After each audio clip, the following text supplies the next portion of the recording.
So yun, what's up mga master? So ano nga ba itsura nung binabayaran naming kwarto o tinitirahan namin dito sa New Zealand? So ayun, tara pasukin natin at papasilip ko sa inyo yung binabayaran ko dito linggo-linggo ng nagkakahalagang $200. Let's go! So dati dyan ako nakatira sa mga caravan na yan mga master. So lumipat ako dito kasi hindi ko kinakain lamig. Dyan 180 lang. So ito yung kwarto ko mga master. So pagpasensyahan nyo na at medyo magulo. So meron akong heater dito kasi nga tinuto ko talaga para suabe yung tulog natin. May cabinet tayo dyan at meron tayo ditong PC. Nandyan yung mga pang personal hygiene at mga recados natin. So meron din akong lamesa rito. And at the same time, syempre may refrigerator tayong gumagana rito. So yun, medyo magulo lang. So nakakarpet to mga master.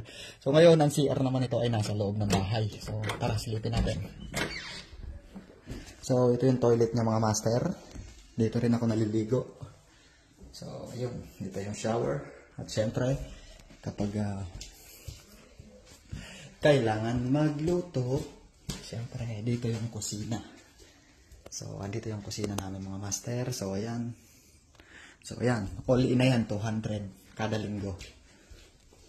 Diba? So, quality. May access ako, dalawa yung pinto ko. So, hindi ko na kailangan dumaan dito sa kabahayan. Kasi dito pa lang, mayroon na akong sarili.